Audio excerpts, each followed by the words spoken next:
today we're looking at how getting behind a cause can be a great way to engage your following on social media. This is Nene Park Water Sports and Activity Centre, and they offer a broad spectrum of activities, and all are shown in its many posts on Instagram. However, this post itself here is very different. Here you can see a duck and her ducklings next to a load of litter in the water, showing that people really need to be much more mindful when they're having fun after a few drinks.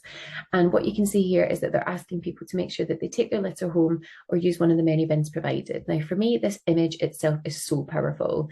Anybody, whether you are interested in nature or not, would be disgusted by this image.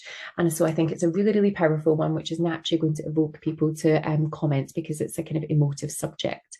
And then actually looking at the use of hashtags, so hashtag Wildlife Wednesday, hashtag Nene Park, love Nene Park, and then actually looking at protect your wildlife and litter picking and the local. They've got a really good mix of hashtags, meaning that they'll come up in a lot of people's feeds who maybe didn't even know they existed, but it means that they're using a really powerful message rather than just talking about their facility. So a lot of people are going to look at this and think, wow, I really want to visit there, when they look at the rest of their feed, and then they would at least really respect them, I guess, for showcasing just how, nasty people can be when it comes to not picking up their litter.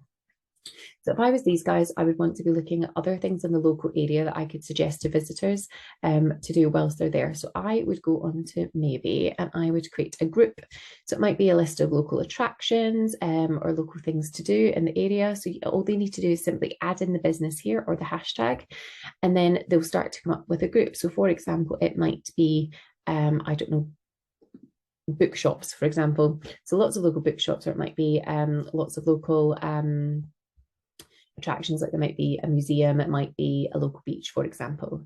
And here, all of the content for that group. So once they've added them in, all the content for that group would start coming up here, and then they could start liking it, they could start engaging in it, and they might even want to reshare some of the content as their own. But it means that my content will be, I guess, enhanced by the other content being shared by other attractions in the area, because my followers are obviously coming to visit me, and I'm going to get a lot more traction by showing what else you can do in the area as well. So if you've got any questions whatsoever, just click on the little blue button here. We'd love to help.